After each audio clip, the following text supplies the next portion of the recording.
Welcome to another Warhammer React. This time we're going to be watching Wes Hammer's 5 times Tyranids were beyond horrifying. I was told that they're going to get pretty grim towards the end, but I wonder how they're going to compare to my couch elves. The 40k universe is an incredibly dark place that is filled with some horrifying characters and stories. Now potentially, one of the most terrifying species in the entire galaxy is that of the Tyranids themselves. An unthinking, unquestioning swarm of quintillions of Lovecraftian monsters. Lovecraftian monsters, look at them! They're like cute little puppies! How can you look at that adorable thing and not just want to give it a hug?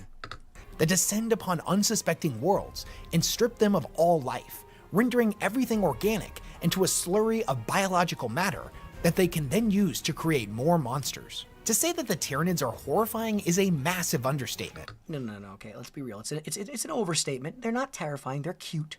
But that aside.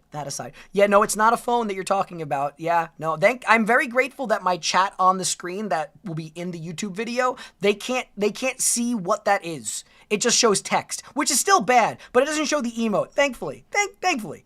But today, we're going to be examining 5 different stories that show just how scary they truly are. All right, let's see how scary. From an organism that kills its prey in the most horrific way imaginable, to a horrific short story that shows what it's like to be eaten alive by a continent-sized hive ship. And speaking of eating, this video sponsor knows a thing or two about good food, so a quick shout out to them, and then we're going to dive headfirst into the grimdark. Okay, now again, I know that this will be in the video. I will probably timestamp and skip through it. I will of course give credit to Wes Hammer and put a link to his video in the description.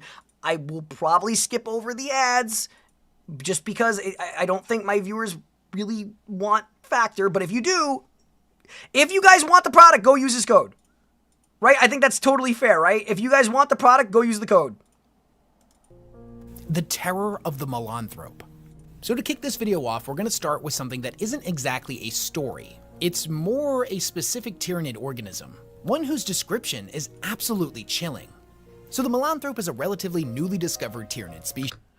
Doesn't that look like the Cthulhu-esque things from the Dragonborn DLC of Skyrim?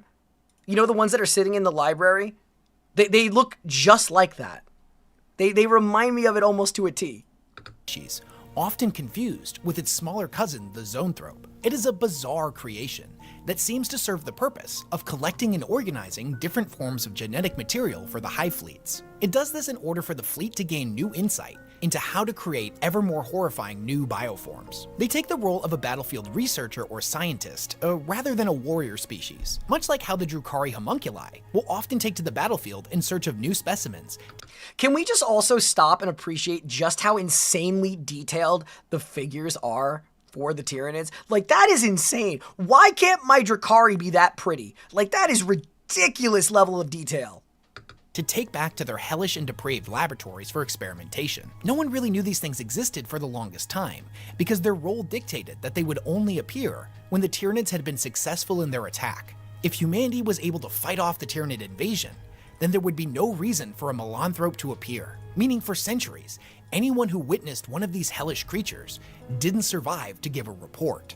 The way the Malanthrope kills their prey is what makes them so disturbing. Once it has you in its grasp, it will inject you with a truly terrifying venom that is cardiotoxic, neurotoxic, and dermonecrotic. The venom causes waves.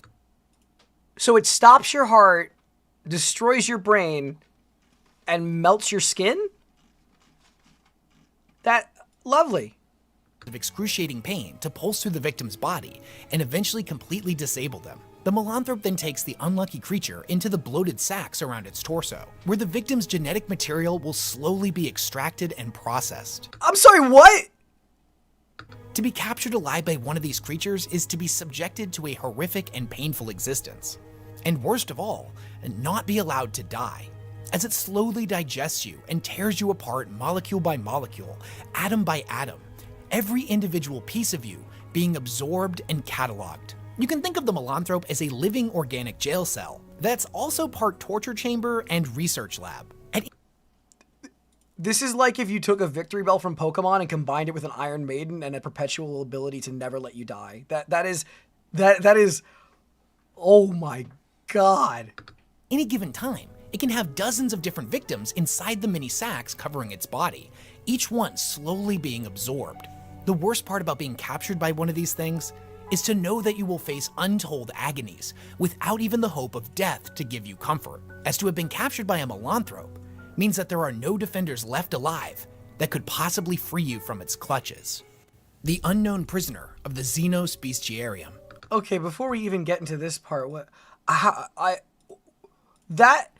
I need to know, like, I thought my couch elves were unhinged with the writing, right? Like, whoever came up with the idea of the couch elves, I may like them, right? But the idea of coming up with the couch elves is something else. This thing sounds like it's like the unhinged pet of the Drakari, let alone being a Tyranid. It sounds like this is what the Drakari sends out just for the tee-hee giggles.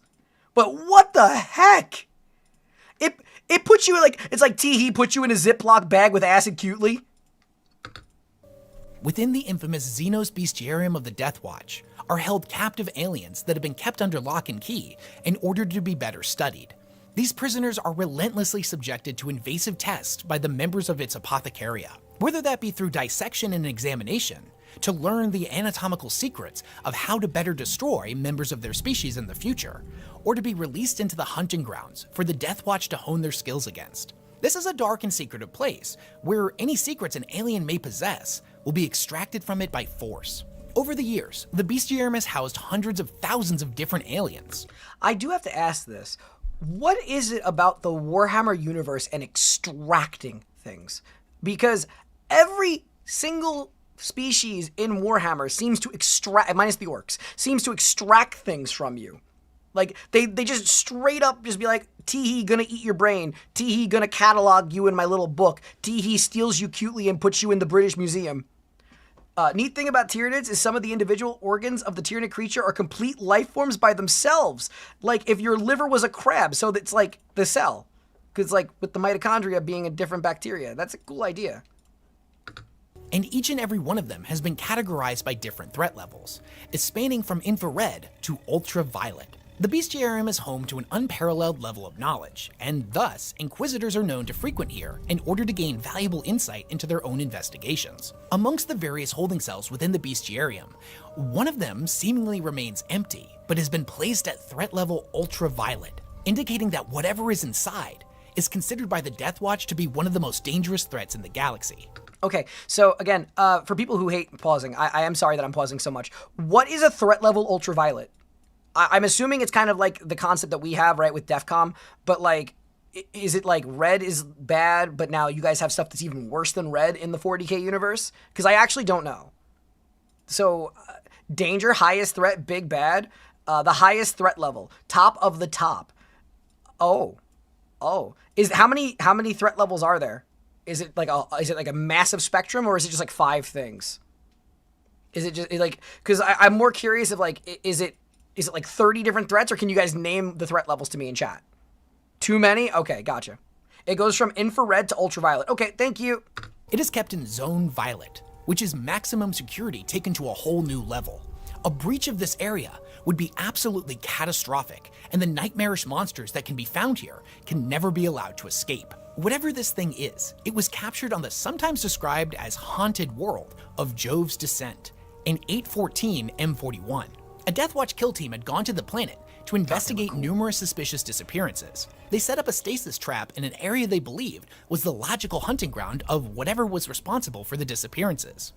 I'm sorry, I got really distracted. I didn't hear a word he said because all I was doing was reading the shoulder pauldron of the sniper or of the soldier. I just saw, was it kill team, for holy terror, purge Xeno, for the Emperor, ever watch, no fear. And I'm like, what? It's so distracting. It's so freaking distracting. They believed was the logical hunting ground of whatever was responsible for the disappearances.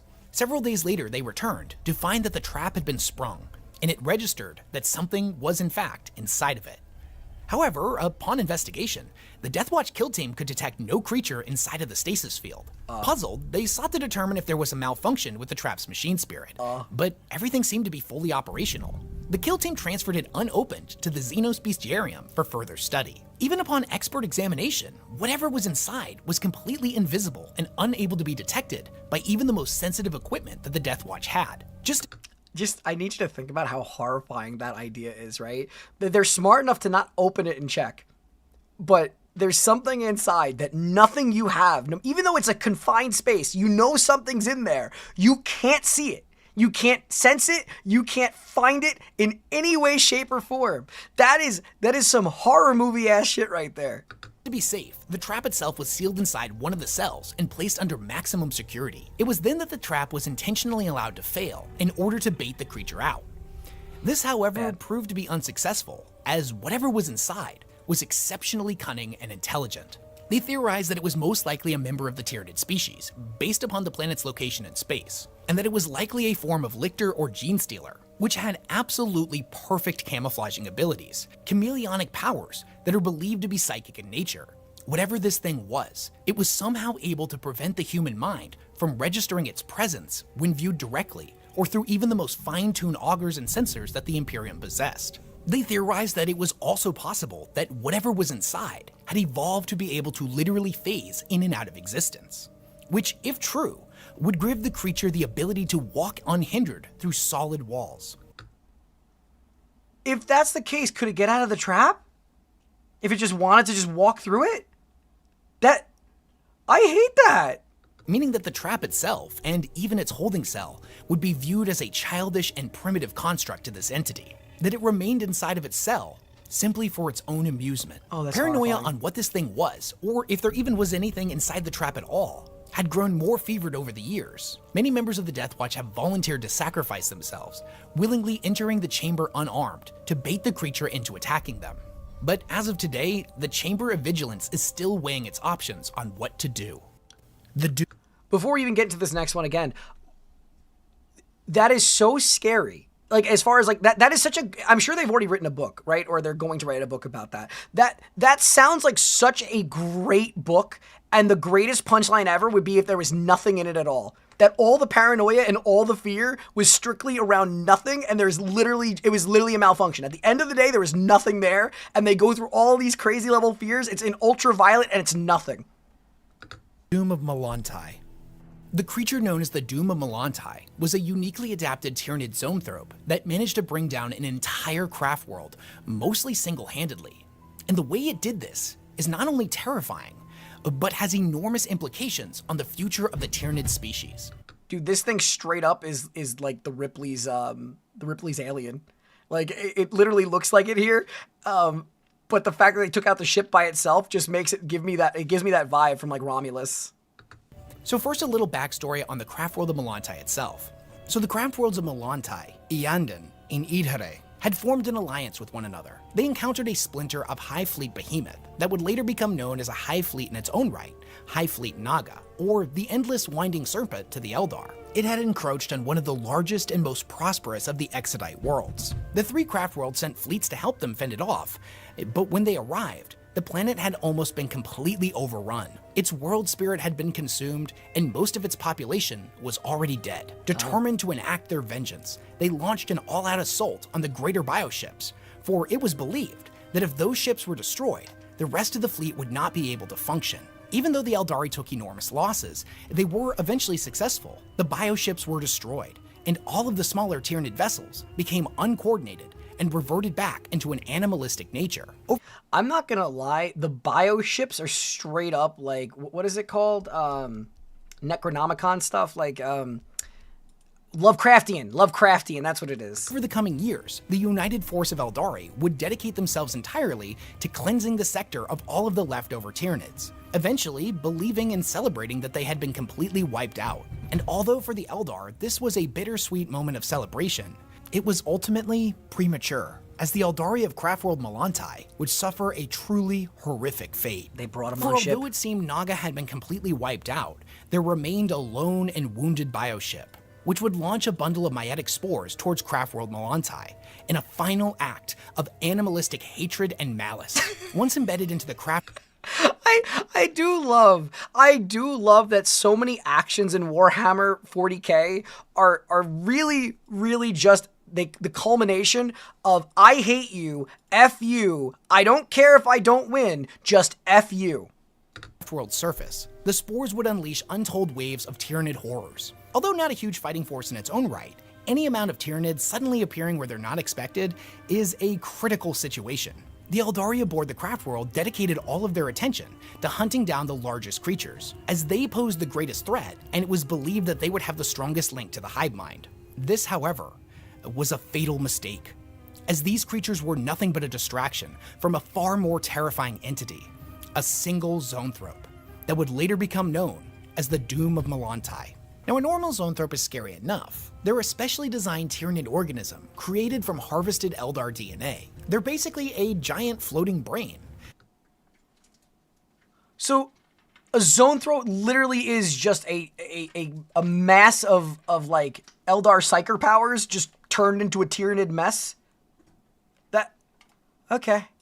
The creature is so solely dedicated to the purpose of being a psychic conduit that its limbs are grotesquely underdeveloped, and it's only able to move by levitating itself. Looks can be deceiving, because a zoanthrope is capable of raining down enormous levels of destruction single-handedly, shooting concentrated blasts of warp energy that destroy even the heaviest of armors, while raining down scattered bolts of psychic power to obliterate large hordes of infantry in seconds. Whether by design or an instance of freak mutation, the Doom of Malan'tai was able to feast upon and absorb not just the physical essence of living creatures in the form of biomass, but in their spiritual essence as well. This entity was able to literally eat souls. Oh my god! The creature made its way to the heart of the craft world, its infinity circuit, which, if you're unfamiliar with, is like a massive repository of Eldar souls. When the Eldar are killed in battle, if they are wearing a soul stone, the stone is able to absorb their psychic imprint, thus preventing it from going Did this thing go and start eating soul stones too?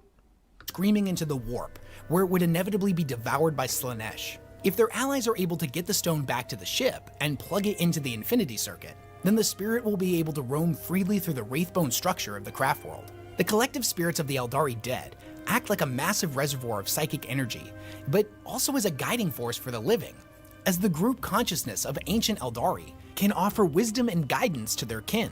This is one of the main reasons why the Eldar fight so fiercely to defend their craft worlds. Because if one of them ends up getting destroyed, it's not just them losing their home, but all of the souls of their ancestors as well. I know that I'm like letting longer and longer swaths go without me interjecting, but like, this thing acts like it's one of the old ones. Like, isn't that like the whole, or not the old ones, I'm sorry, the Catan, right? The Catan were the ones who ate souls of all the Necrontyrs. So like they literally does the same thing. It's just like, oh, you know what? We're gonna just casually go munch on all your souls. You know, it's kind of cool. You know, pog. See, I remember something. Drawn like a moth to flame, the Doom of Malan'tai infiltrated the Infinity Circuit and gorged itself on the Eldar souls, feasting like a hungry scavenger that's come across an unprotected nest to plunder. It ate and grew more and more powerful with every ancient soul it devoured. In a mocking twist of fate, those who had been saved from being devoured by Slaanesh were now being consumed by an equally voracious predator. By the time the creature had been discovered, it was far too late, as Malan'tai's imminent death had been made manifest. It was said that the Doom of Malan'tai was nearly invincible. It was able to snap the Eldari Wraith constructs in half with but a thought, and send out waves of crippling destructive energy that tore the ship's Wraithbone structure apart. Okay, I'm sure that he's gonna explain to me like how they did defeat this thing, but like I just need to get this like I just need to get this thought across. How do you even deal with something like this? How do you even get rid of? Do you just blow up the continent-sized ship? Like, do you just like I don't even know. Do you have to have someone cast Exterminatus on it? Like, what do you even do? It rained down cataclysmic bolts of stolen psychic power and pulped entire armies of Eldar warriors in seconds. With the exception of a few survivors who managed to escape, everything else was destroyed and consumed by the creature. The Eldar souls ripped from their body while they were still alive. No one knows what happened to this creature, as after the craft world had been killed, it seemingly disappeared. And it very well may still be out there. Or possibly, it could have been reconsumed by the hive mind, its ridiculous abilities becoming part of its greater consciousness. Staring into the eyes of the hive No.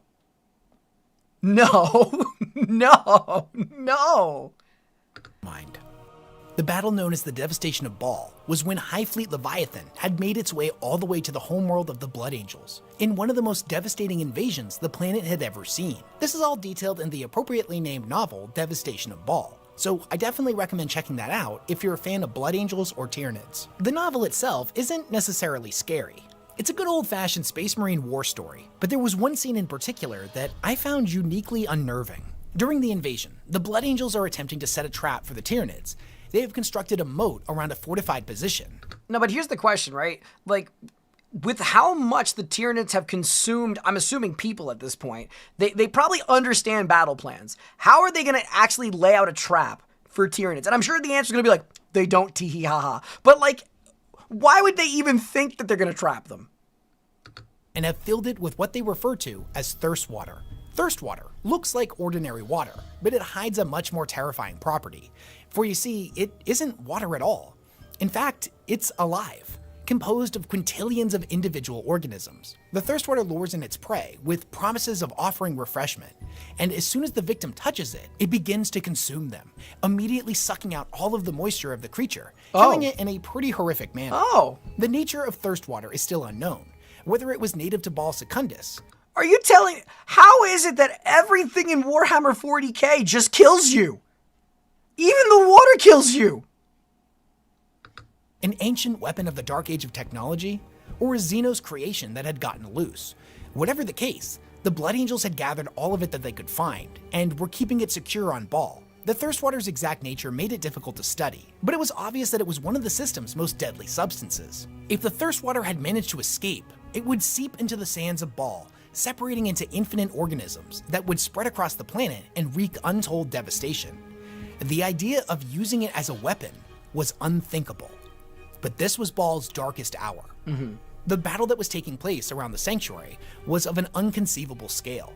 Trillions of Tyranids rampaged across Baal's surface, while uncountable spores descended from the upper atmosphere, delivering ever more deadly payloads of Tyranid monstrosities. Pieces of ships and massive chunks of flesh fell from the sky, remnants of the void battle taking place above them. Hordes of unorganized gaunts rampaged towards the structure, while the Space Marines and the human defenders of Baal fired wave upon wave of shots into them, tearing them apart. Okay, I just can't get the thought out of my head. Like, if you're playing the tabletop game and you play Tyranids, or you're playing against someone who plays Tyranids, what's to stop them from thematically just not throwing, like literally standing above the tabletop with like a bunch more Tyranid miniatures and just start throwing them at you? Like literally just physically throwing them at you. Because I feel like that's thematically accurate still. It's like, oh, okay, we're having a nice simple battle, Space Marines versus Tyranids, and then the person is just standing above you, just throwing them at you as hard as they can, being like, back, stupid, I have Tyranids. Good manners? What are good manners? What are good manners in a tabletop game? I'm literally going to put couches when I defeat people. Nids are expensive? Ah, gotcha.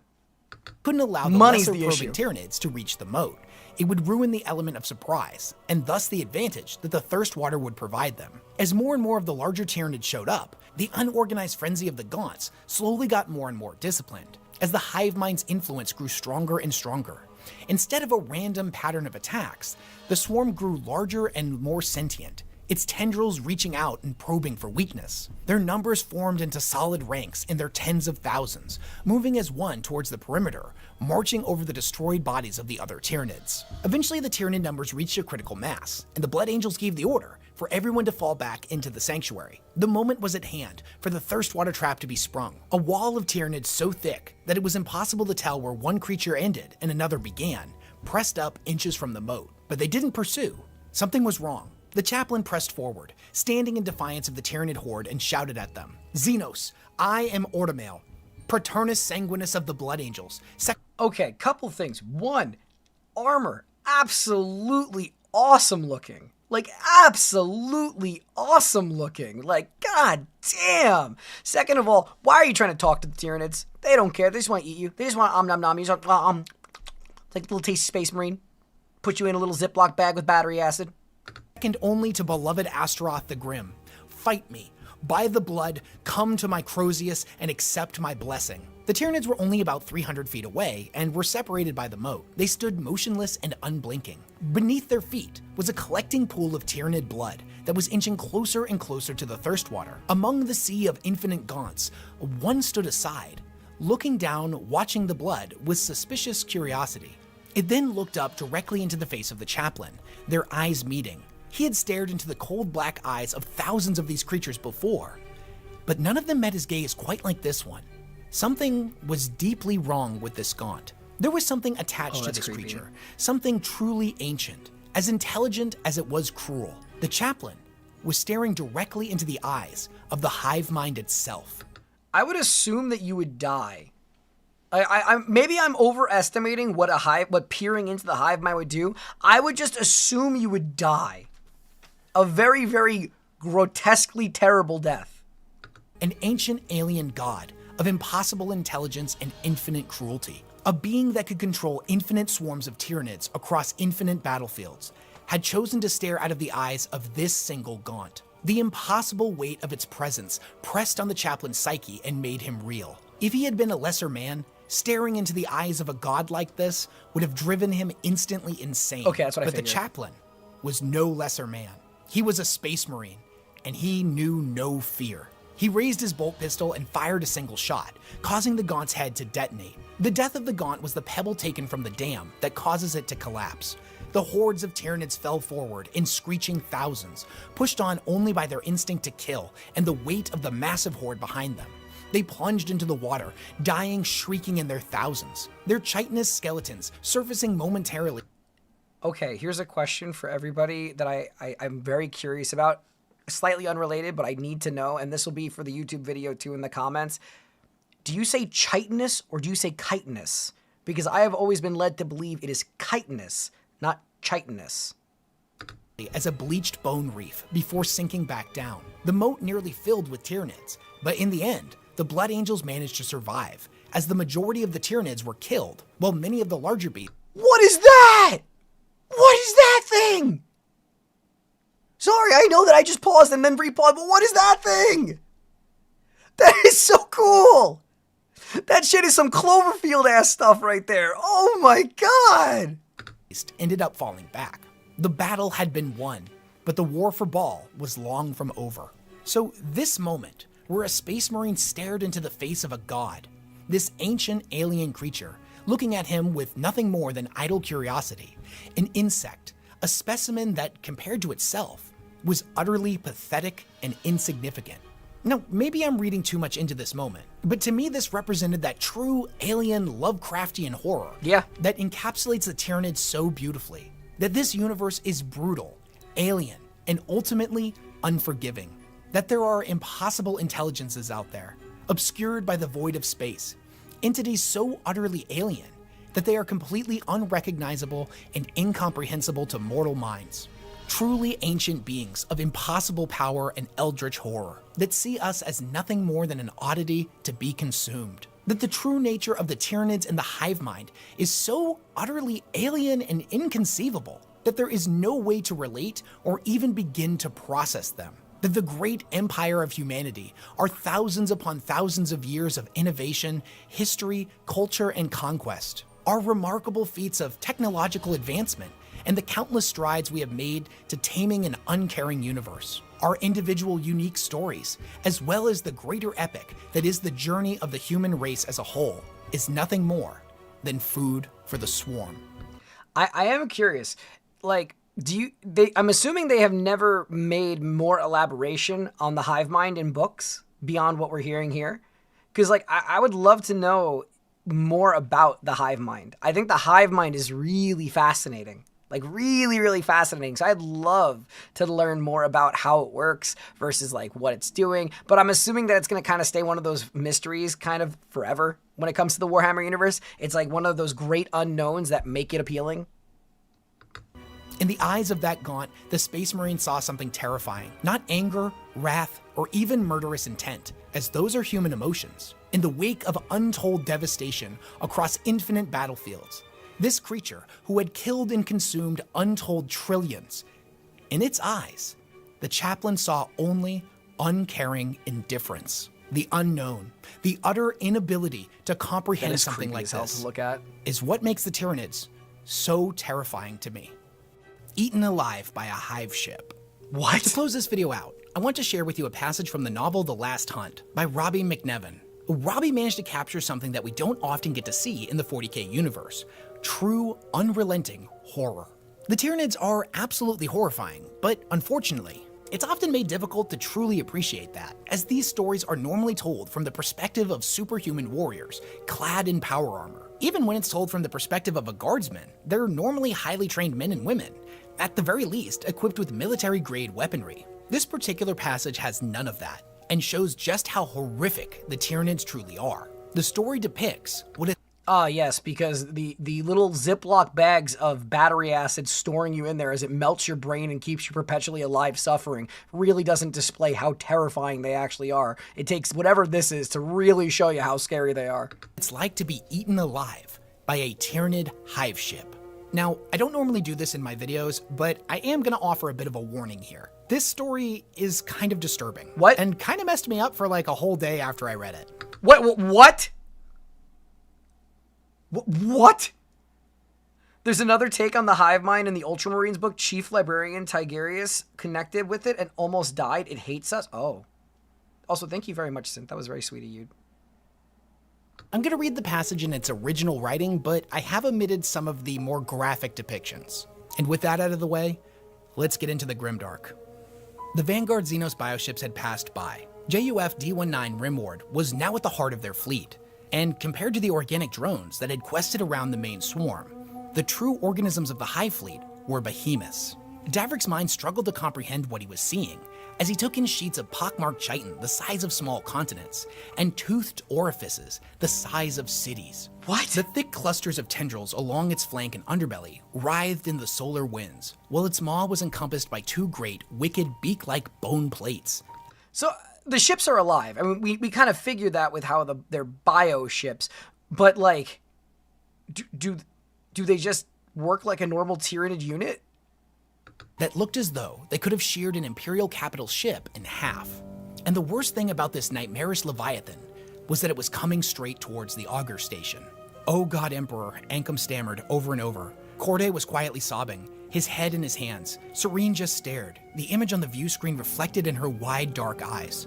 Only Crassus turned away from the display. He walked over to the worn leather of his command chair, paused, tugged his dark blue Sensorium Master's uniform straight, and sat down. His expression was unreadable, jaw locked, though in the harsh emergency lumens, he looked more haggard than ever. "Crew members," he said, his words cutting through Ankum and Corday's despair. "In the past decades of service, it shames me to admit that I have not said this enough. Regardless if there was ever a time, a throne knows it's now. It has been an honor to man this station with all of you. And with you, Chief," Davrik said. The fact that seeing one of these is the instant acceptance of death is scary enough. The fact that you guys have all reacted like it's so much worse scares me. He was the only one to respond. His own words felt distant, disconnected, as though he was speaking to himself from somewhere far away. His mind was sluggish, unresponsive. His breathing felt labored. A strange, detached part of his mind supposed that he was probably having a panic attack. Crassus had no more orders to give. He simply sat, watching the view screen. Davrik reached out towards his little pic capture of Amelia and Drury, his wife and son, tacked to the side of his monitor. He would see them again.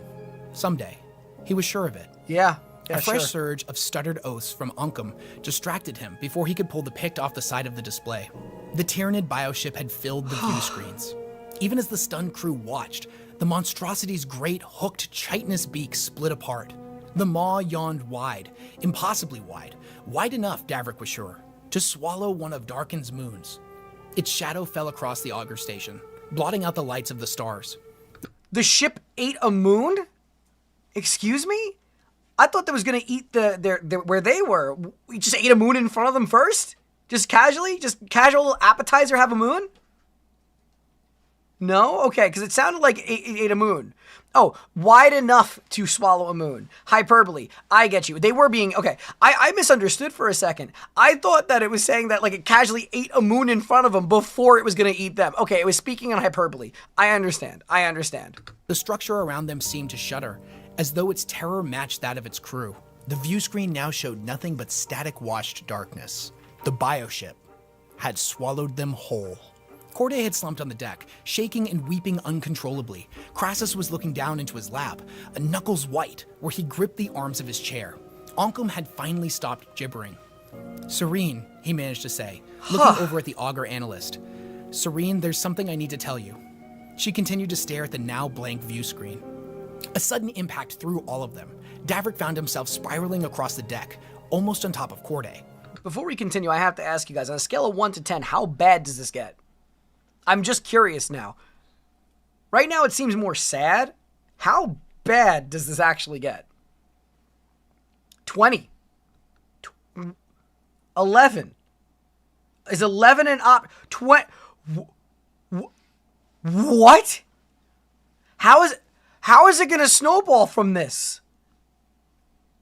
The station shook violently, tremors dislodging rune banks and audio systems. The alarms triggered again across the cramped station. Crassus, who alone had managed to stay in his seat, deactivated them without comment.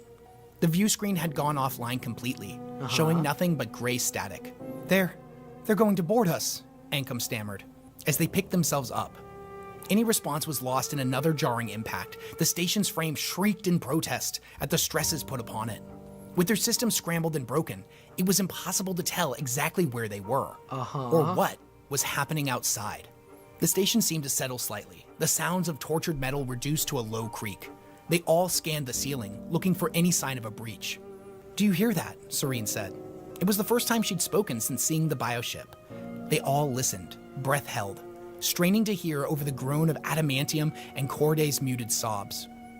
Eventually, Davrik caught what Serene had detected.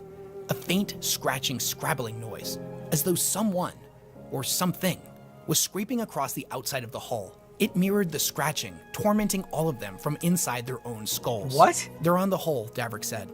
But before he could go on, a crash shattered the breathless quiet. The section directly above Crassus's chair in the center of the station's cockpit collapsed. With it came a flood of broiling green liquid that... Yeah, okay. I'm just gonna say, this is one of those times where you take yourself out before any of this happens. That you would not let... I already see where this is going now. You don't live through this. You should not try to live through this.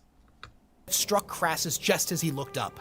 If the old sensorium master managed to draw breath to scream, the bioacid flooded his mouth, throat, and lungs before he could make a sound. Davrik caught an impression of his death as he was lost entirely in the torrent, flesh sewing from bones, organics consumed in a heartbeat.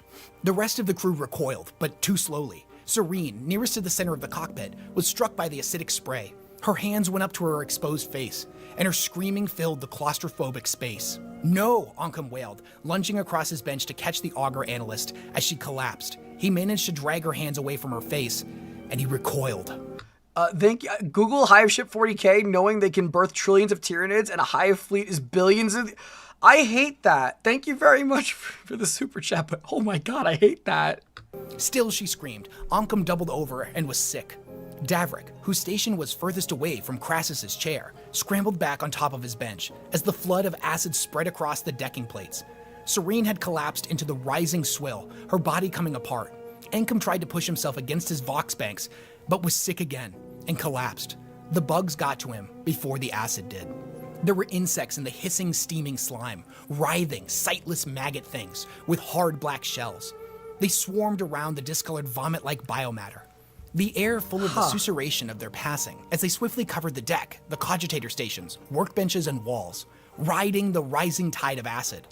First hundreds and then thousands of them reached Oncom, swarming over his boots and knees and up his arms, where he was crouched against the Vox systems. He tried to scream, but choked on his own bile. His eyes rolled back in their sockets as the alien swarm began eating him alive. Oh. Corday killed himself. Face still streaked with tears, he leapt directly from his bench into the stream that had consumed Crassus. He was gone in an instant. Corday is the only one who had the sense to do it in this universe, because there is nothing that would come out of this that would be less peaceful compared to the stuff that was happening in this. Oh my God. No, this is not that. Okay. All right. I don't need to stop this. Let's be real here. I'm a fan of the Drakari. This does not sway me in a way that's like, oh God, I'm terrified. I'm just saying that the circumstances are quite grim. This is nowhere near my threshold of what's okay. As the breach in the station's hull was burned wider. As Oncom's eaten-out remains collapsed into the bioorganics sloshing around the cockpit's deck, Davrik stood rooted to the top of his bench. He couldn't think. He couldn't move. He was in the throes of panic. A part of him realized he should end it quickly like Corday, but another part was desperate for another way out. Any way that avoided the nightmare Baal. What? Okay, I'm sorry not to be like cold towards this guy. You literally had the thought to be like, man, I should take the easy way out in this circumstance because of how bad things are. No, I'm gonna try to rationalize a way out. I have been consumed by a hive ship. It is a bio vessel the size of a damn continent. I am being, my crewmates are being eaten and dissolved alive. I am going to try to find a way out of this circumstance. You are stupid. You are stupid. That was burning away everything. It was digesting them whole. Even as the terror kept them in place, Grohl's binary chair collapsed, pitching the unresponsive tech adept into the effluvium. His red cloak billowed for a moment before he was lost, coming apart midst the steaming clouds of liquefied organics. Yep. For a moment, Davrik was alone. For a single, ludicrous second, everything felt surreal, ridiculous, almost calm. It had to be a nightmare. None of this horror could possibly be real. Then his bench collapsed. He screamed, trying to scramble back onto the plastile's disintegrating remains. No. The bioacid caught him, sloshing around his boots and his lower fatigues. His panicked wails quickly turned to screams of agony as the material was eaten away, exposing his flesh. Davrik died slowly, on his knees, eaten up inch by inch by the bile and the sightless, burrowing things that swam in it. Eventually, the insects flooded his throat, choking and suffocating him as they ate. The acid took all that remained, as another section of the hull caved in to emit a fresh gout of vicious toxins. The picture of Amelia and Drewy fell from the side of Davrik's primary view screen into the flood, and in an instant, the smiling wife and son were gone, consumed entirely. Huh.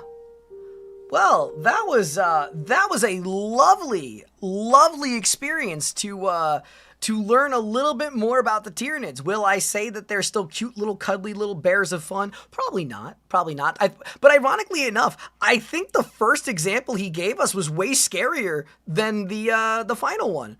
I think the little Ziploc bags of death and suffering are still the scariest things that I have heard from them. What a bad day to have ears. I don't think it was that bad. Like, it's grim and it's dark, grimdark, ha. But like, it wasn't like earth-shatteringly terrifying. As always, thank you so much for watching. If you enjoyed the content, please consider leaving a like and subscribe. Until next time.